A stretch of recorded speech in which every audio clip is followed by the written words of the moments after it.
Hello again, bubbly lovers. This is Giles again with your Bubbly Bulletin number 5, and I'd like to take up where we left off a couple of bulletins ago when we talked about where Champagne was located and we looked at the climate in Champagne.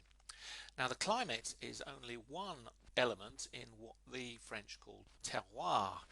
Now, that's a word you've probably heard mentioned lots of times, perhaps without really understanding what it's all about. But terroir is what the French feel makes each vineyard, each location unique and different from the others. It's made up of three factors: the climate, the soil, the grapes, and many people would add into that the skill and the experience of the winemakers in each particular region. So clearly in Champagne they've been making sparkling wines for 300 years or more, so they've certainly got plenty of experience. So we'll look at the other elements in turn, and all will become clear. Okay, so in the previous Bubbly Bulletin, we looked at the climate and we saw that it was quite extreme, could be pretty hot in summer and extremely cold in winter, and never reaching the really high temperatures that you get in places like Australia, for example. It's at the northernmost limits of the grape growing region, Champagne is. But the advantages of the type of climate they have there is that because you don't get the intense, prolonged periods of heat and sunshine, the grapes ripen very slowly, and you get a much more delicate and complex and subtle palette of aromas and indeed flavors.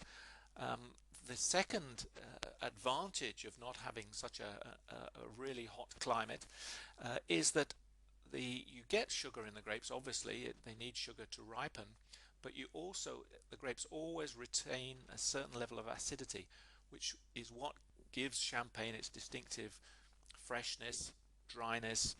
Acidity is as good a word as any. You'll often hear it described as freshness, elegance sometimes. It really means just acidity. Now, the next thing to notice about the terroir is the soil. The soil plays an important part in any wine, obviously. Vines are an agricultural product, grapes are an agricultural product. They grow in the soil and they take on the characteristics of the soil in which they grow.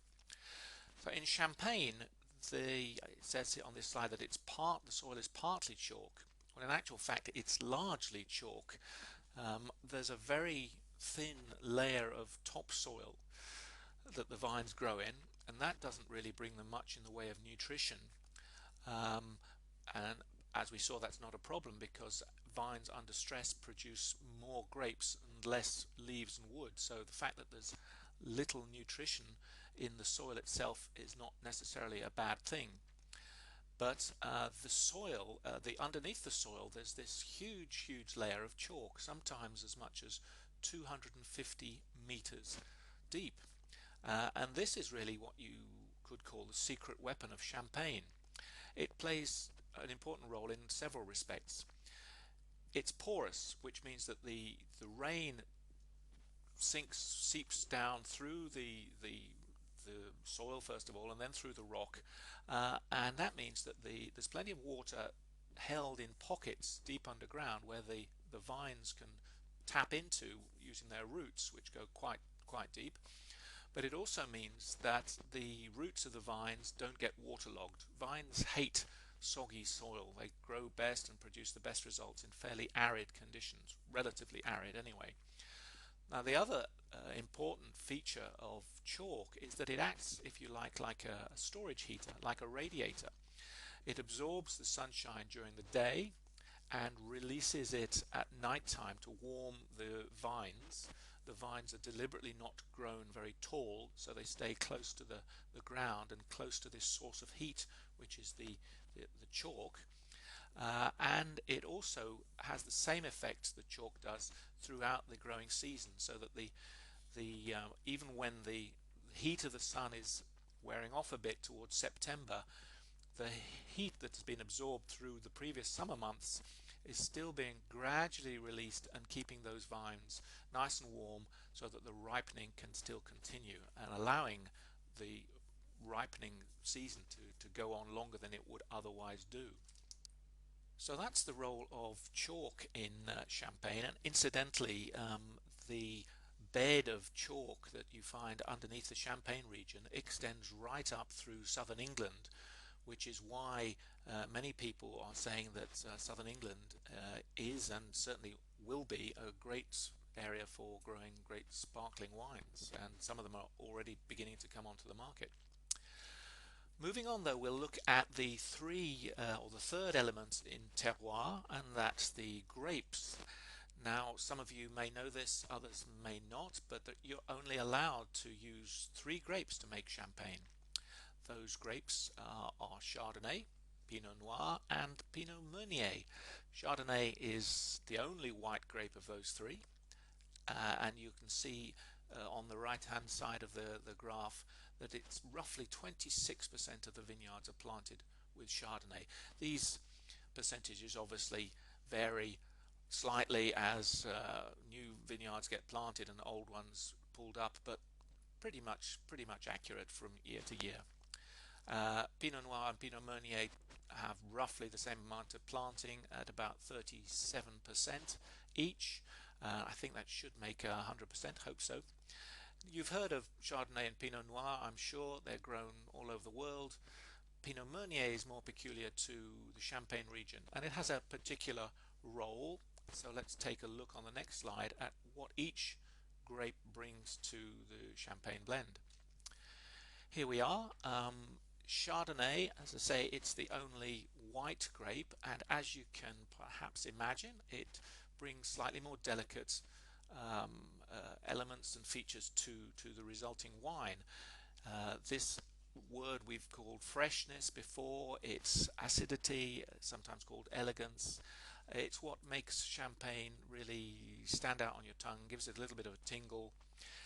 It's often associated with citrus fruit flavors and aromas, blossoms, and sometimes herby type of flavors and aromas like grass or hay. Pinot Noir is almost the opposite of Chardonnay. It's what brings fullness, power, structure, presence in the mouth to champagne, and it's typically associated with aromas of red fruit and berries, red berries I mean, raspberries, strawberries, black currants, blackberries, things like that. Now, Pinot Meunier, a difficult one to describe. People often say that it's the glue that holds the other 2 together, and that the other 2 are more than just 1 + 1 = 2. When you add Pinot Meunier, you get 4 rather than 3. It ripens very quickly. It's very what they call easy to drink, very fruity, but different types of fruit. In Pinot Meunier you get flavors and aromas of, as it says in the slide, white fleshed fruit and flowers. That's going to be apples and pears and things like that. Quince, if you've ever tasted quince, that's one that's often mentioned. And it rounds the whole thing out, makes it easy to drink, and that's why there's so much Pinot Meunier planted. So that's a very brief run through of some of the elements involved in terroir. We could go into a lot more detail. I think that's probably enough for now, but of course if you want more detail, then there's all this and plenty more in the Insider's Guide to Champagne, which is my ebook, which you can find on the website. So we'll call it a day there for this particular presentation, and we'll carry on again in Bubbly Bulletins in the future. Thanks very much for watching, and I speak to you again soon. Thanks. Bye for now.